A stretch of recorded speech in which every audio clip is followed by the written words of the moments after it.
Seronok kan bila kita tengok gelagat anak-anak kita sibuk kira duit raya yang mereka dapat.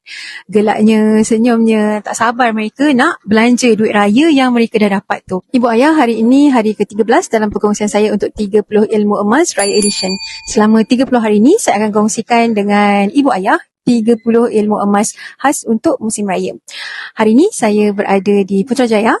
10-15 tahun akan datang, anak yang sama akan duduk depan kita ibu ayah dan bagi tahu kita, ayah, ibu, saya nak sambung belajar. Waktu tu akan sampai ibu ayah dan adakah kita dah bersedia? Cukup tak simpanan yang kita buat untuk education mereka? Tahun 2022, harga 1 kilogram emas sekitar RM277,000. Tahun 2025 dah mencecah RM616,000. Dalam beberapa tahun sahaja, nilai 1 kilogram emas dah berubah begitu besar. Tapi ibu ayah, untuk pendidikan anak, tak perlu pun kita nak kena adakan sampai 1 kilogram emas. Anggaran 200 kilogram sudah pun cukup sebagai asas yang kuat.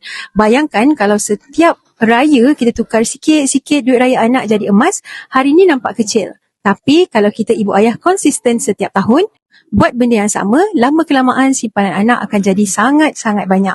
Jadi jangan lepaskan raya tahun ni begitu saja. Untuk ibu ayah yang tengok video ni, nak mula simpan emas untuk anak-anak, cepat tulis emas raya di ruangan komen. Nanti saya akan bantu untuk tunjukkan cara paling mudah untuk bermula walaupun dengan bajet kecil bersama dengan Public Gold. Jom ibu ayah mulai raya tahun ni simpan emas untuk anak-anak tersayang.